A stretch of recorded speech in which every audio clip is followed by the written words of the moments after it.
Olá, mais um Pé na Porta! E hoje eu tô aqui com uma... Eu começo a falar assim, uma legítima pé na porta, porque o pé na porta é exatamente aquelas pessoas que têm mais de 60, ficam se reinventando ou começam uma outra carreira e não têm esse objetivo de parar, às vezes, não porque não querem, mas hoje é essencial também muito pela disponibilidade financeira, né? Claro, com Quando não se tem uma herança, né, Lígia Valper? Não se tem herança ou não se tem nem aposentadoria. Nem aposentadoria. E eu estou aqui com a Lígia Valper. Eu conheci a Lígia Valper, gente, em 1981. Já lá se vão 45 anos. 45 anos. Eu era coordenadora de produção do programa Jornal do Almoço, da parte de entretenimento. E aí chegou lá uma guria para pegar uma vaga de produção, porque a outra pessoa que era produtora estava saindo, que era a Ana, que é modelo, também até hoje. Até hoje. Até hoje, que mora em São Paulo, e também é uma defensora do etarismo, né, do preconceito, né, ela é defensora, no caso, para trabalhar contra o etarismo. E é muito legal assim, o que ela pensa e o que ela posta sobre isso, né? A Ana Ategaray. E aí tem esses 45 anos de amizade e também esses mais de 4 décadas que a Lígia tem no audiovisual brasileiro. A gente acabou, inclusive, tendo uma produtora junto, que foi a Viva Produções, num período que depois terminou por causa do Plano Cruzado, mas aonde a gente fez longa-metragem, fez a reestreia do Teatro São Pedro, com o Piaf, com a Bibi Ferreira. Mas hoje não é esse caso aqui. Nós vamos deixar um pouco esse passado, deixar um pouco.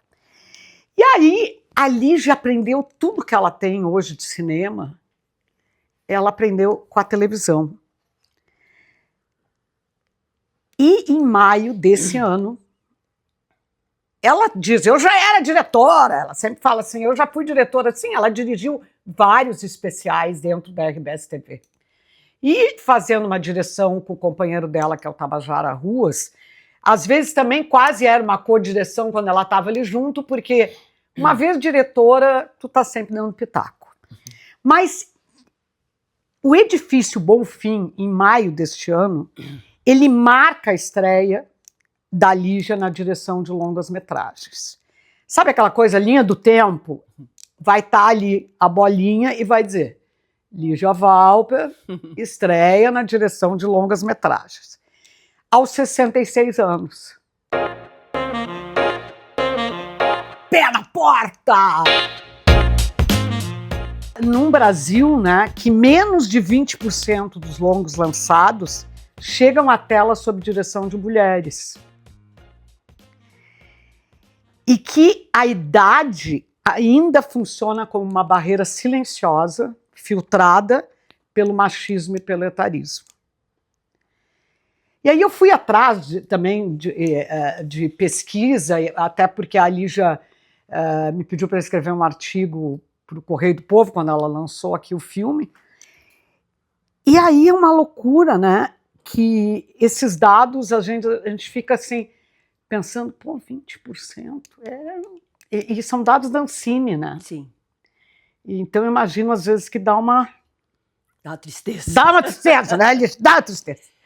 Então agora eu já falei demais, e eu quero que tu conte um pouco, assim, como é que surge esse Edifício Bonfim, né? Como é que tu já lançou ele em várias capitais do Brasil, e como é que tu enxerga essa tua direção, a repercussão. Conta pra nós, o Edifício Bonfim é um filme de terror, tá, gente? Eu digo que é um terror light ou um terrir, talvez. Mas só observando sobre essa questão dos 20%, eu acho também que esse número deve ter a ver com convites, né? Porque, em geral, por exemplo, uma pessoa tem um projeto e vai chamar alguém para dirigir, vai pensar num homem, porque são os homens que têm muito mais destaque por conta de que são muito mais homens que dirigem, né? Mas no caso, por exemplo, eu tenho uma produtora, me lembrei da da Ana Luísa também, né? Tem uma produtora. Então, de certa maneira, isso facilita para a gente dirigir trabalhos nas nossas Ana Luísa empresas. Azevedo. Ana Luísa Azevedo. Da Casa de Cinema. Isso, porque só citei porque é um nome forte, né? De diretor aqui no Sul. A questão desse projeto específico, eu estou trabalhando, né, como já dissemos, há mais de 40 anos no audiovisual. A gente tem uma produtora há 25 anos, eu e meu companheiro, Tabajara Ruas, e ele que vinha dirigindo os filmes ao longo do tempo, basicamente filmes históricos, que é uma vertente que ele curte muito. E a gente já vinha conversando em passado. Tabajara é um escritor, né? Sim. Também, para aqui, porque isso vai para o mundo, né, Lígia? Está na porta, sim. No mundo. Sim. E a gente estava querendo já trabalhar com temas mais modernos ou fazer filmes mais atuais, né? Não é só esse roteiro épicos. Que a gente tinha, sair dos épicos, né? E aí surgiu a oportunidade desse edital em Santa Catarina, porque a nossa produtora, a gente tem sede em Porto Alegre e em Florianópolis. E eu fiz uma carreira em Florianópolis, por conta da gente estar morando aqui e lá já há mais de 20 anos, 30 anos quase, nós temos casa lá e temos casa aqui. Então a gente transita entre as duas capitais e eu trabalhei bastante lá com publicidade, trabalhei bastante na época na RBS TV de lá, fiz vários curtas também para eles. E aí quando surgiu esse edital, eu disse, vamos botar então, é a minha vez agora, né? Vamos entrar com o meu nome para fazer a direção. E não é sorte, porque, enfim, é uma questão de mérito, exatamente. Edital, né? E fomos escolhidos, então, recebemos o prêmio para fazer o longa-metragem. Foi assim que começou, vamos dizer. E aí foi em que ano isso? Isso foi 2019, aí veio a pandemia. Isso. E aí parou tudo. Na verdade, a gente estava com 2 filmes para fazer. Um do Tabajara e esse, né? Um foi de 2018 e outro de 2019. O Perseguição e Cerco, a Juvencio Gutierrez, que a gente pretendia filmar inicialmente em Uruguaiana. Acabamos filmando em Cacequi, que foi maravilhoso. E o Edifício Bonfim, os 2 pararam. Então a gente foi obrigado a fazer uma ponte entre 2019 e 2022, quando a gente conseguiu filmar o Perseguição e Cerco, que inclusive porque tinha recebido um edital antes, e em 2023 a gente filmou o Bonfim daí. E fala um pouquinho agora sobre a repercussão do Bonfim. A repercussão do Bonfim, em termos de críticas assim que vieram pra gente e nas redes sociais onde a gente divulgou o filme, foi muito, muito legal, assim. Eu não tive uma única crítica negativa, ninguém falou mal do filme de qualquer maneira. Eu fiquei muito feliz. São 3 histórias, né? Tu contar um pouquinho do filme? São 3 histórias. O Edifício Bonfim, na verdade, fala de moradores que vivem neste Edifício Bonfim, que são 3 personagens de histórias de terror. Essas histórias originalmente foram escritas por 3 autores gaúchos de terror, e o Tabajara juntou, de alguma maneira, essas 3 histórias, criando o Edifício Bonfim para que elas acontecessem com pessoas que vivem nesse edifício, né? Então, por isso são 3 histórias, umas são interligadas, os personagens interagem, não é um filme com 3 partes, com 3 histórias estanques, né? Ele tem uma continuidade. Tem o tenente de um dos apartamentos, que é especialista em tratar de crimes de sequestro. Tem uma arquiteta que sai para fazer uma trilha e ela encontra uma criatura, ela vê uma bruxa lá na ilha de Santa Catarina, famosa como Ilha da Magia, né? Justamente por causa disso. Por causa dessas aparições diversas. E aí isso destrói a vida dela. E a terceira história é uma história de humor negro, assim, onde tem um menino, que também é habitante do prédio, que está se formando na escola de serial killers. E ele promove um grande evento para se tornar o maior de todos os serial killers, só que a assistente dele tinha ideias ainda mais macabras e acaba com a brincadeira dele. Ele se forma de serial killer, é muito bom. Mas é diferente, né? Imagino, para ti e para quem conhece o teu trabalho e o do Taba, porque essa trajetória épica aí, ela ficou muito marcada, né? Porque ela vem aqui, eu estava olhando, né? É neto do Amador dos Cavalos, Senhores da Guerra, Cabeça de Gumercindo de Saraiva e Perseguição e Cerco, que não foi lançado ainda, né? Então ela quebra um pouco isso, quebra, né? Sim. Mas aí, então, pode falar. Não, porque eu ia dizer que tem um pouco a ver até com essa coisa de quebra, o fato de que nosso filho mais novo, ele também é cineasta, né? O Tomás, ele está se formando na UFSC agora o ano que vem em cinema, E eu acho que talvez esse fôlego novo também que ele trouxe deu essa abertura da gente buscar umas coisas diferentes, né? Eu tenho trabalhado bastante com colegas dele e é muito legal essa troca, porque eles sabem coisas que eu não sei, eu sei Sim, coisas estamos que eles não falando sabem. noutra coisa que esse programa aqui trata também, que é a intergeracionalidade, Exatamente. a importância dessa química. Dessa troca, sabe? E muito legal. tu enxerga isso presente, Lígia? Com certeza. Imagina, ele foi meu co-diretor no Bonfim. Então, só isso, assim, já foi direto, né? E as pessoas todas adoraram essa ideia, curtem muito ele, o trabalho dele, assim, todo mundo diz, nossa, como ele é preparado e tal. Então, é muito legal, imagina, eu fico super orgulhosa além do que, né? Sim. Mas a galera, assim, a gente chamou, 13 estagiários da UFSC, colegas dele, para participarem do projeto. Então, em todas as áreas da produção, Sim. tinha gurizada de 20 anos. Não, e isso dá um aquecimento, né? Porque a gente sempre fala isso, que essa mistura de gerações, esse tudo junto, misturado, ele mistura dois tipos de inteligência, né? Que é a inteligência fluida, que é a dos jovens, e a inteligência cristalizada, que é a da experiência. Então, essa logística, ela se torna mais dinâmica para fazer, né? Com certeza. E aparecem, eu acho que assim, acho que o entusiasmo, ele é mais legal quando tem a mistura, né? Porque senão fica tudo pasteurizado, né? E que isso é a mesma coisa na questão de gênero e sexo, né? Que eu acho super importante isso também, dar uma oxigenação isso, né? Que é legal. Bom, e aí então, ela estava falando do Tomás, né? A Lígia tem 2 filhos, que é o Lucas e o Tomás, que é o mais velho, que é professor de educação física, joga rugby também, campeão de rugby, e então tem assim, até as pessoas ficam falando que é a dinastia Valper Ruas, né? Que é o Tabajara Ruas, a Lígia Valper e agora o Tomás Valper Ruas, né? Que é a mistura dessas 3 gerações. Mas eu queria falar um pouquinho assim, tu estava falando das idades, né? E conversando um pouco contigo, apareceu a parte da idade que nos editais, ela não é uma ação afirmativa. Exato, comentamos isso. A gente comentou sobre isso, porque o que acontece? Tem a diversidade do sexo, do gênero, da raça, né? Tem PCD, e aí chega uma hora que tem a diversidade geracional. E parece que essa diversidade geracional nos editais, ela... Como é que acontece? Me fala um pouquinho. Eu não conheço nenhum edital que tenha cotas, vamos dizer assim, né, para pessoas da chamada terceira idade, enfim, né, de 60 a mais. Todos têm cotas para mulheres, para negros, LGBT, PCD, mas índios, mas indígenas, desculpe, e não para 60 a mais. E como é que tu acha? Tu é a favor das cotas ou tu é a favor que tenha, por exemplo, o edital é livre, vamos dizer, se eu tiver 80 anos e quiser me inscrever, eu posso me inscrever? Claro. Posso me inscrever, mas só que eu não tenho cota.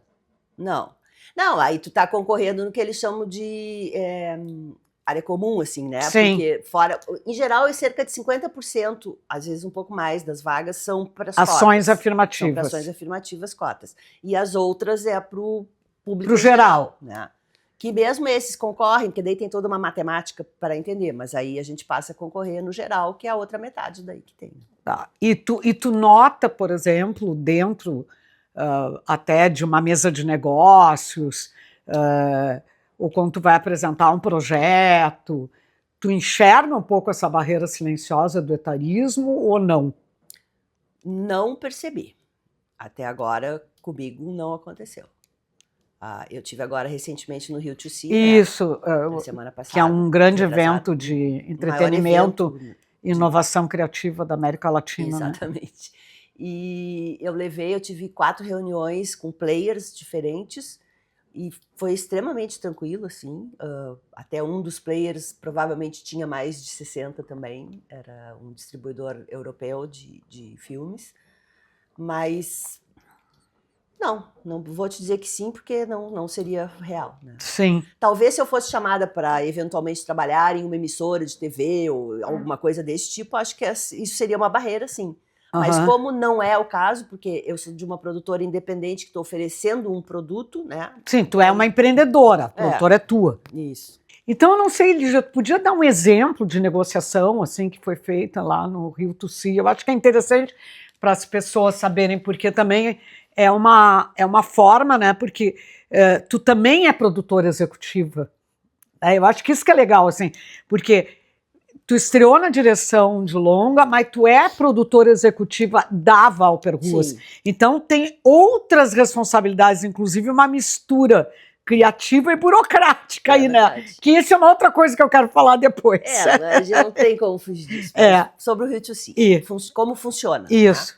Né? A gente se inscreve nas rodadas de negócios. Então, tu pode inscrever até 5 projetos para 5 players, que supostamente seria 25 oportunidades. E daí os players, que são os players, vêm a ser as áreas de mercado que tu precisa. Por exemplo, no nosso caso, a gente precisava de distribuição. Certo. Outras pessoas, tu te inscreve para fazer coproduções, Aham. ou, enfim, compra de arquivo. Tem vários tipos de players que estão Sim. lá presentes. Aí a gente foi selecionado para 4 reuniões.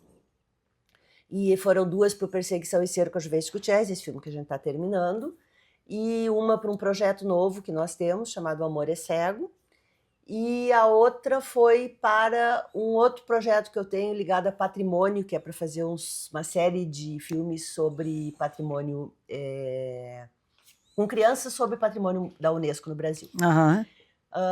E as reuniões foram excelentes.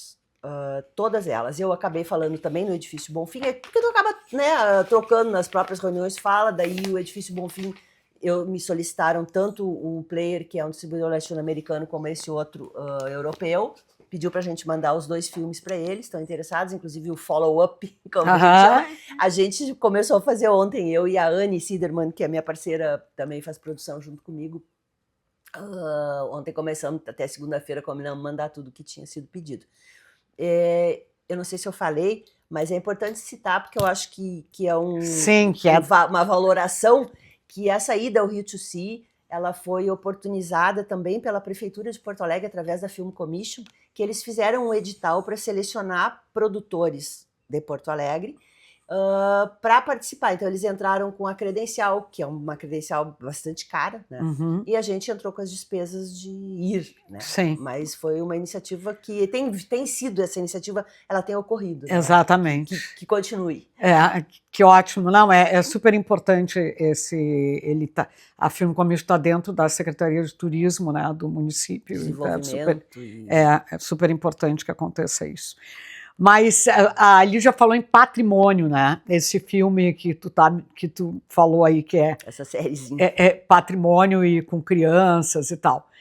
Mas é importante dizer que em toda essa atividade do fazer cinema da Lígia, ela tem uma outra atividade. Meu outro emprego. Ela tem outro emprego há 8 anos, onde ela é consultora executiva da Organização das Cidades Brasileiras Patrimônio Mundial, OCBPM. Tem que colar aqui, né? E aí eu imagino que com isso tu tá bem perto do turismo das cidades, né? E recentemente a Lígia foi palestrante da 3ª Conferência Internacional sobre o Turismo Literário e Cinematográfico, com a palestra 40 anos de produção, uma aventura com muitos destinos. E eu queria que tu falasse também um pouquinho sobre isso, Lígia, como é que os filmes da Valper Ruas contribuem, não sei se eu vou fazer a pergunta certa, mas para o turismo através dessa literatura, né? Eu não quero que tu fale a palestra inteira, mas pelo menos... Tudo isso conversa. Conversa, tá. E a gente sempre, nos nossos filmes esses de cunho histórico, mas até nesse atual, a gente sempre teve uma preocupação com o cenário, que o cenário tivesse uma identidade com as nossas coisas, né? Então, vamos pegar o exemplo da Cabeça de Gumercindo Saraiva, né? Ela está filmada nos canyons, está em Bezinho e os demais ali na divisa com Santa Catarina, está filmada nas Missões, né? Tá filmada aqui em Gravataí, num ponto turístico que tem ali. E se você pegar qualquer um dos nossos filmes, todos eles têm esse fundo de algum tipo de paisagem que é muito característica nossa. E quando eu fui filmar agora Edifício Bonfim em Florianópolis, eu fiz absoluta questão que o cenário fosse uma espécie de personagem do filme. Então, todas as ações, elas transcorrem, elas ocorrem, tendo como fundo o que as pessoas chamam de cartão postal da cidade. Da Ilha da Magia. Da Ilha da Magia. Então, até a brincadeira, né, que o terror pode estar onde menos se espera, naquelas paisagens idílicas, acontecem os terrores da história. Essa é a minha ligação com o patrimônio, quando eu fui convidada para fazer esse trabalho junto ao ACBPM, me abriu um novo horizonte, essa coisa de se reinventar, que a gente tanto fala. Eu passei a conviver com o assunto turismo, aprendi muito já sobre turismo, tenho muito a aprender, porque evidentemente não é minha formação, né? Mas nesses 8 anos... A formação da Lígia é jornalismo, tá? Nesses 8 anos... eu sou jornalista gráfica e audiovisual, porque no tempo aquele em que eu me formei, não existia faculdade de cinema, então a gente se formava em jornalismo gráfico e audiovisual, e ia trabalhar, por exemplo, na TV, como eu fui, né, com esse bagagem do jornalismo audiovisual. E, enfim, e essa coisa com a CBPM tem sido muito legal, além de ter me levado a destinos assim, que sempre foram o meu objeto do desejo, como, por exemplo... Serra da Capivara. A Serra da Capivara, que eu sei que é um objeto do teu desejo também. Nossa, eu tenho aprendido demais, assim, tem sido muito legal. E esse trabalho, o que tu tá me falando, é que ele tá intimamente ligado ao que tu faz também, né? Sim. E eu imagino que nos filmes sempre tem uma direção de arte, né? E que tu passa toda essa, vamos dizer, esse teu objetivo, né? Sim, na hora. Com certeza. Né? Porque a produção executiva ela quer essa identidade. Exatamente. Né? Então, tem um traço aí, né?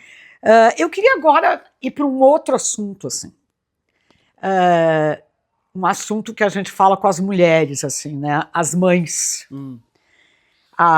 A Lígia teve filho um pouco, assim, não teve filho aos 20 anos, né?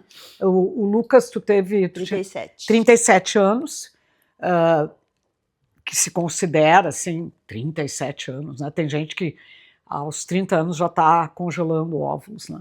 Porque não sabe quando vai ter filho. Mas não foi o caso dela, não congelou. A Lígia sempre trabalhou, né? E teve 2 filhos, sempre viajando muito para lá e para cá pelo trabalho audiovisual. E tem aí a maternidade, tem a menopausa, tem a segunda metade da vida, tem o envelhecimento, tem um companheiro que é mais velho, né? Como é que acontece isso, Lívia? Como é que foi essa revolução para ti, assim? Eu sei que é uma tese de mestrado, assim, que eu estou fazendo. Ela estava me pedindo uma coisa que é por demais extensa, mas, assim, uma frase que eu converso muito com amigas, assim, eu acho a menopausa uma merda. Eu acho que a gente acaba perdendo uma série de coisas que nos fazem falta, né? Esteticamente, a gente engorda, fica toda desmontada, os hormônios ficam brigando entre si, cansa, vem artroses, vem... Enfim, dores. É porque a gente está envelhecendo, são as dores do envelhecimento que elas existem de verdade, né? Eu acho que eu tenho administrado bem isso, tenho procurado ir a médicos, me mantendo ativa o máximo possível, faço ginástica todos os dias para evitar maiores complicações, digamos assim. E na época que eu tive filhos mais tarde, que ficou uma mistura de assunto, o Tabajara me ajudou muito nessa época. Realmente eu viajava muito, mas a gente estava mais baseado na época em Florianópolis, eles nasceram lá, mas aí a gente vinha para cá. Então nós estávamos vivendo assim, 6 meses lá, 6 meses aqui, 6 meses lá, 6 meses aqui. E quando eu precisava me ausentar, ele ficava com as crianças e vice-versa, né? Quando ele precisava fazer algum trabalho. A gente conseguiu trocar muito bem dessa maneira, assim. Por sorte, né, a gente sempre pôde ter alguém para nos ajudar naquela embasamento de casa, cozinhar, esse tipo de coisa que toma um tempo infinito, né? Senão não tem como a gente trabalhar do jeito que eu trabalho hoje, por exemplo, ainda, se eu não tiver alguém para me ajudar, eu não dou conta daí, realmente. Né? E tu te preparou para o envelhecimento? Eu não sei te responder isso. Não sei se eu me preparei. Eu achava que eu não ia ficar velha, eu acho. Eu costumo usar aquela frase do Luiz Fernando, morrer, sou contra. Eu já usava antes dele, ele só grafiou. Luiz Fernando Veríssimo. Porque a gente vai indo quando tu vê as coisas estão acontecendo, né? De repente, eu acho que tu não tem uma chave para se preparar para isso. Só tem que viver a vida razoavelmente bem, né? Porque o que se leva da vida é a vida que se leva aquela história. Né? Então... E o que tu acha que te leva a viver bem? O que me leva a viver bem é... Eu continuo uma pessoa extremamente ativa. Eu não paro de trabalhar nunca. Não quero parar. Às vezes meus filhos dizem, mãe, para um pouco, te aposenta, ou pensa em alguma coisa. Eu digo, não quero fazer isso. Eu quero realmente continuar trabalhando enquanto eu conseguir trabalhar. Eu acho que isso me mantém viva, me mantém trocando com as pessoas, porque daí a gente está sempre... Sim, o que a gente falou da intergeracionalidade. O nosso trabalho é um trabalho que sempre envolve um grande número de pessoas. Né? A gente não trabalha praticamente nunca sozinha, talvez quando está escrevendo um roteiro, mas assim mesmo tem toda uma pesquisa para fazer. Né? Que tu acaba falando com pessoas. E ter, assim, meus filhos próximos, né, que é uma coisa que eu diria que eu tenho a sorte, porque os dois moram ainda com a gente tem uma estrutura boa que dá para eles ter a sua independência, mesmo a gente vivendo junto, e eu acho que é isso, que é o que... E assim, ó, hoje, né, tu tá com 66 anos, tu tem um planejamento, assim, tipo, tu falou, não vou parar, tá, mas assim, aquela pergunta clássica, assim, tá, mas como é que tu te imagina a partir dos 70? Eu penso mais ou menos em trabalhar até os 75 anos no ritmo que eu estou. Tá. Aí, se eu continuar em condições de fazê-lo, aí eu baixarei um pouco a bola para que eu possa cuidar melhor do meu jardim, que também é bom. Do meu jardim é bom. E hoje, né, o Tabajara está com quantos anos, Lídia? 83. 83. Tem uma distância aí de 20 anos, né? Quase 20 anos nessas duas gerações aí. E eu imagino que isso tenha um balanço aí entre as idades, né? Porque um está vivendo já um outro tempo de vida, né? Uma vida mais silenciosa, seria? Ele disse que se aposentou. Né? Ah, tá. O Tabajara Ruas disse que se aposentou. Disse que se aposentou. Ele não vai mais escrever, é isso? Não quer mais escrever. Ainda volta e meia ele fala que gostaria ainda de dirigir mais um filme. Enfim, bem sentado numa cadeira, dá para tocar, né? Mas ele tá fisicamente muito cansado, assim.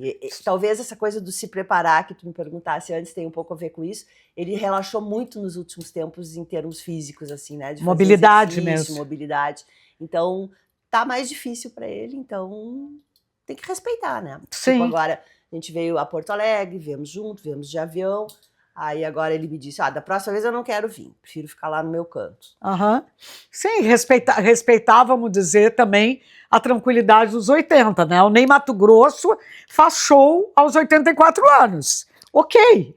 É o Ney Matogrosso. É o Ney Matogrosso, porque cada um tem um tipo de envelhecimento. E eu acho que hoje, em relação à expectativa de vida no Brasil, né, que a gente vai morrer bem mais tarde, até e também pela tecnologia da medicina, por uma série de coisas, mas o Brasil vai ser um país envelhecido, né? A gente está vendo aí, vai ter um quarto da população, em 2050, um quarto da população vai ter mais de 60 anos, né? E nós vamos chegar aos 100. Eu e nem Mato Grosso. Tô nessa, Lígia também. Mas eu acho que também tem todo um tipo de juventude, né, que o Tabajara teve, que nenhuma de nós duas tivemos, né? O Tabajara foi exilado político, né? Ele era estudante de arquitetura naquela época da URGS, né? Inclusive tem um livro que é legal. Eu falo porque né, o amor de Pedro por João, né, então que trata disso, conta bem essa fase dessa história, né. E quando a gente fala no envelhecimento, esse tal envelhecimento ativo, parece que tem uma obrigação, né, assim, da gente mostrar que está bem. Uhum. Né? Então, eu estou com 72, me acho bem. Né? Também faço todas as coisas que eu tenho, né? Fiz uma reinvenção de carreira, de vida, também, né, não parei no negócio, mas parece que tem uma cobrança, assim, no sentido, inclusive, estético e tal, né, de envelhecer bem, o que é estar bem, né, as pessoas me assustam um pouco, porque hoje com 40 a mais, as pessoas já estão falando em envelhecimento, né? Já. Já estão se achando velhas. Exato. Mas não seja por isso. O Lucas não fez 30 anos ainda e ele volta e meia me diz: ai, porque eu não sei o que, bati aqui, eu tô ficando velho. Mas aí é mais essa cobrança, né? O que eu estava comentando é que às vezes fica assim, tá, mas não dá para parar também, né? E eu acho que às vezes eu me encontro um pouco com isso, tipo, não, eu também tenho que ter a minha porção de descanso, né? E de diversão, né? Que não é só o trabalho, né? Na história, para a gente poder também ser mais feliz, porque falta bem menos tempo para frente do que já ficou para trás, né? Já dobramos o cabo da boa esperança, diria minha mãe. Não, porque eu fico pensando assim, tá, ok, se eu vou viver até os 100, tem mais 30 aí, né? E 30 com que condição física que eu vou estar? Né? O meu pai, ele morreu com 100 anos, né, o seu Hildo, e ele dizia, minha filha, eu não me preparei para viver 100 anos. E ele era um cara tripreparado, porque ele fazia ginástica na academia até os 100 anos, mas ele estava cansado, né? Cansado. Mas é outra forma de vida, né? É outra forma de vida. Ele se aposentou, completamente diferente da vida outra que forma. A gente está se propondo a levar. Mas assim, pegando um pouquinho mais, quero enfiar um pouquinho. Mas tu acha, por exemplo, tu falou em algumas coisas importantes do envelhecimento, que talvez, né, tu falou. Mistura de gerações. Né, trabalhar com outras gerações. Pô, isso é super importante. Né?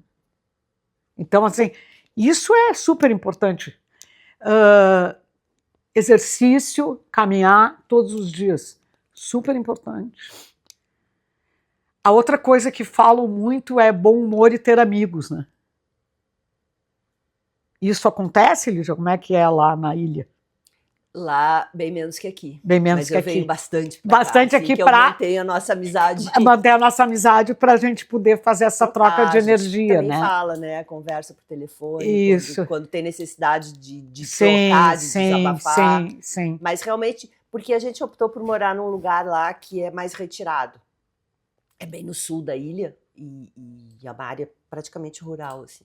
Mas do ponto de vista de salubridade? Não, de saúde mesmo. De saúde, nossa, é fantástico, né? Perto do mar, verde, tudo, quer dizer, sim, qualidade de vida até respiração, né? Tudo. Qualidade de vida Eu tinha falado lá no meio da entrevista alguma coisa, mas eu queria ver contigo assim. Hoje tu tem duas coisas muito na tua mente, que é a parte criativa, né? Que tu acabou de vamos dizer, de ir para o ar a tua parte criativa, que foi a direção do longa-metragem. Que ela é extremamente criativa, que junto com o Tomás, teu filho, tu pôde incluir ali uma série de coisas, de trabalhar com a direção, com o diretor de arte, com os atores, né? E que é essa parte mais, que eu diria, uma parte lúdica do trabalho. E tem essa outra parte, que também tu acabou de fazer, que foi lá no Rio Tussi, que é a produção executiva, que é a da dona da produtora. Como é que tu enxerga isso dentro da mesma pessoa? Eu acho que isso é resultado do aprendizado mesmo, sabe?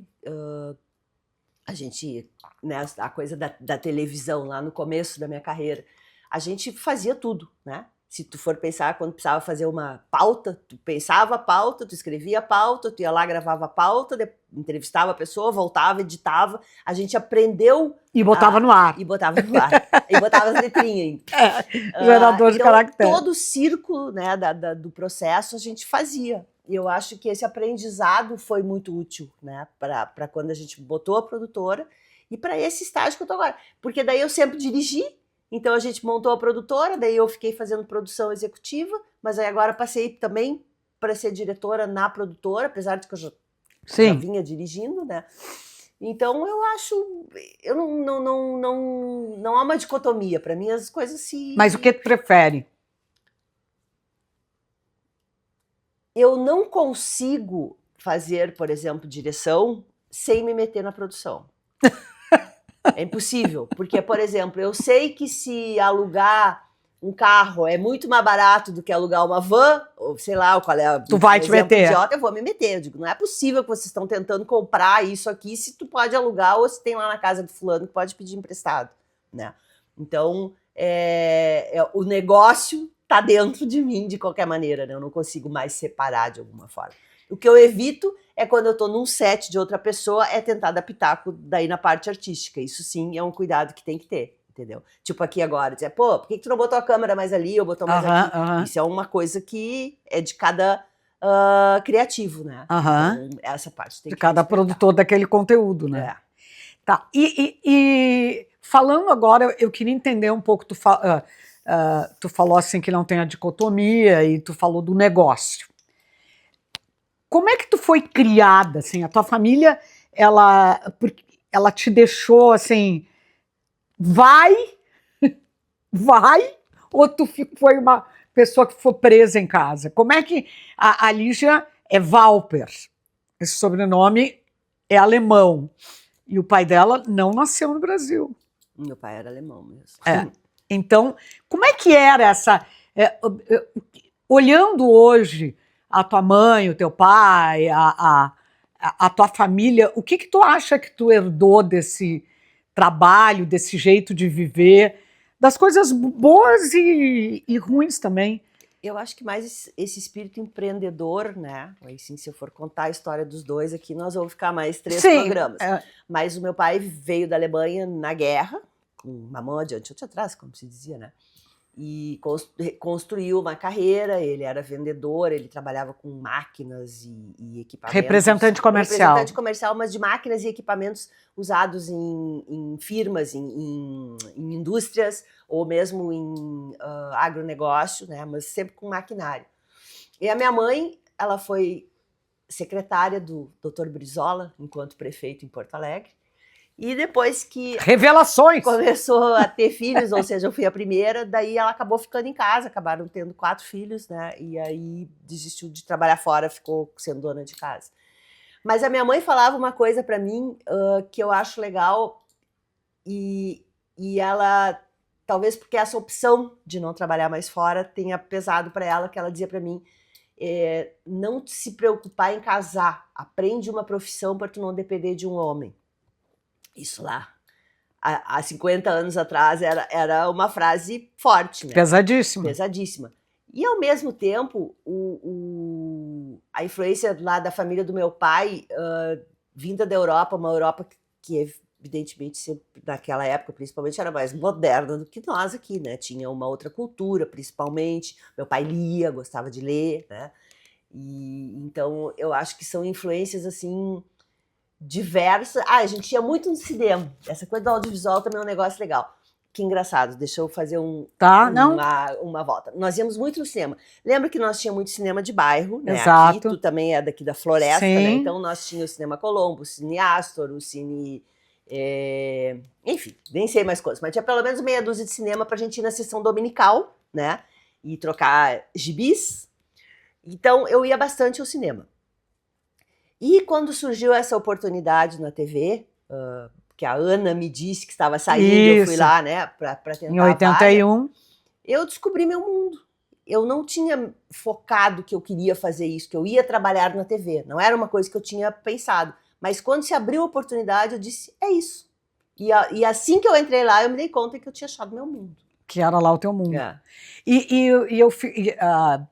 Eu queria uma resposta que tu não me deu, mas vamos ver se tu vai me dar.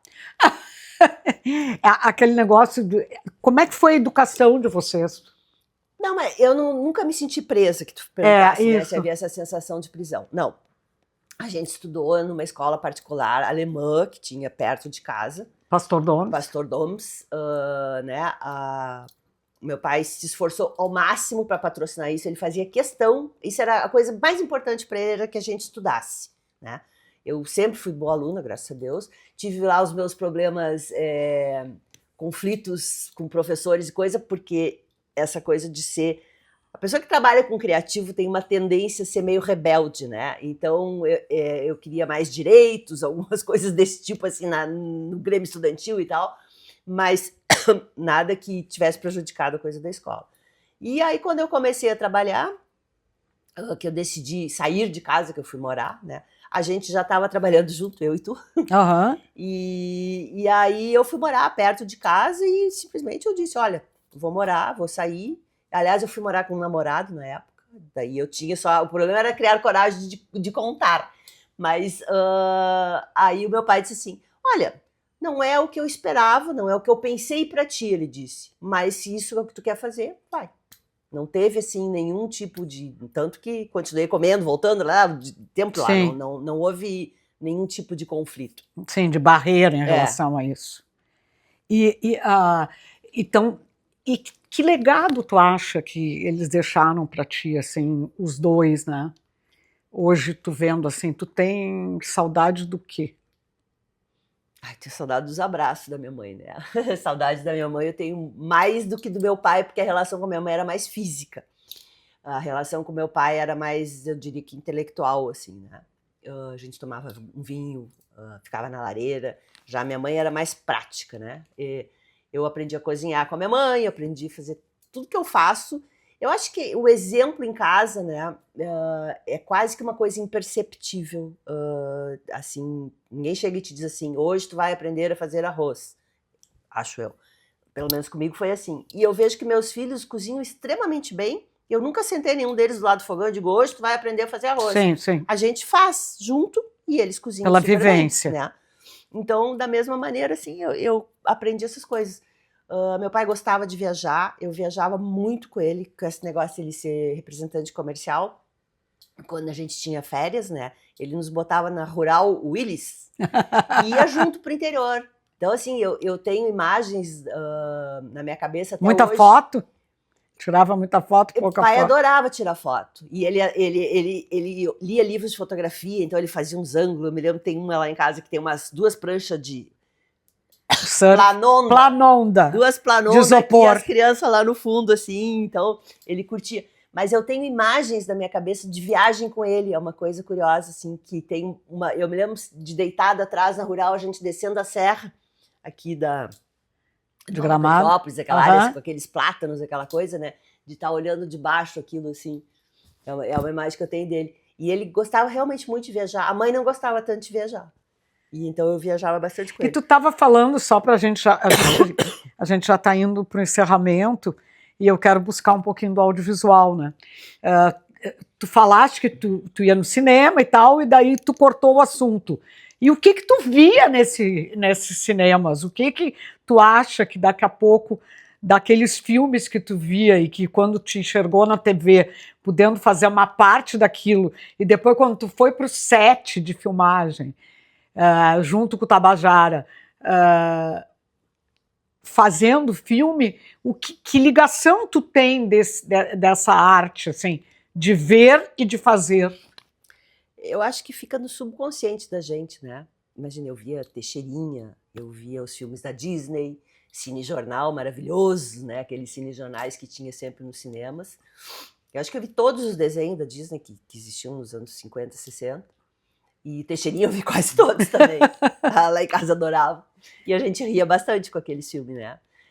Devo ter visto vários outros das chanchadas ali, mas eu não me lembro para nominar eles agora. Mas acho que isso fica na tua cabeça, né? Por isso que eu acho que a hora que eu cheguei na TV, eu entendi essa ligação, assim, né? Era aqui que eu queria estar.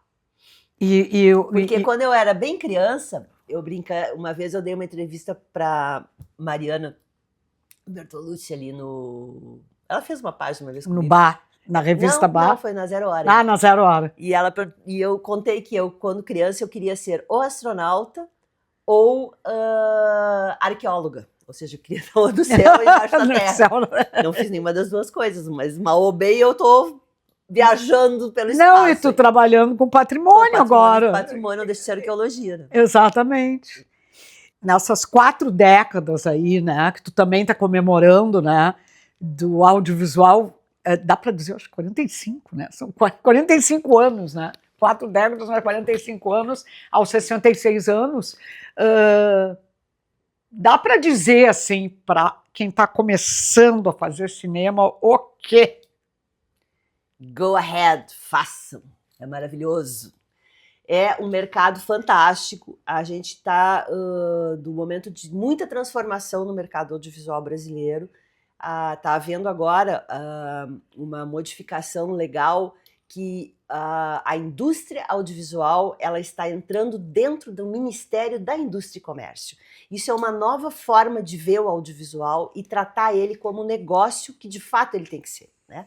Porque a identidade de um povo é uma questão de segurança nacional, né? E nada é mais identitário do que o cinema, né? Os americanos construíram sua história em cima do cinema. Então, só por aí a gente já vê, né? E o fato de ter sido agora criado essa comissão que está trabalhando nisso, foi criado não é sindicato o nome, eu acho que é Associação da Indústria do Audiovisual Brasileiro. Eu não lembro a primeira palavra. Eu tive lá no lançamento, no Rio agora, e eu acho que isso abre um novo patamar pra gente, sabe? E é um mercado fantástico e eu adoro. É o máximo que eu posso dizer, mas quem entra nele raramente quer sair. E como eu tinha falado, né, tem uma dinastia Valper-Ruas, né? Tanto é que, né? Tanto é que tem companheiro, Tabajara, Elígia Valper, Tomás, e daqui a pouco eu acho que o Lucas não vai ser mais... O Lucas também faz um pouco. né? Acaba fazendo alguma coisa. Até figuração eu vi ele fazendo, é difícil faz. Esse ele cavo ele. Então foi muito legal, ele já está aqui contigo hoje, no Pé na Porta. Acho que passamos por várias coisas da vida. Foi algumas coisas até... Fora que nós não falamos do que fizemos junto, né? Porque não é o caso. Essa é outra entrevista. Essa seria Pés nas Portas. Outra pauta. Essa é outra pauta. Então tá. Um beijo, amiga. Amei. E vamos ficar sempre mais juntas, porque ter amigos e bom humor é o segredo para envelhecimento. Nós ainda queremos chegar aos 100 anos, então 100 e pouco. Temos muita coisa para fazer ainda. Tchau, gente.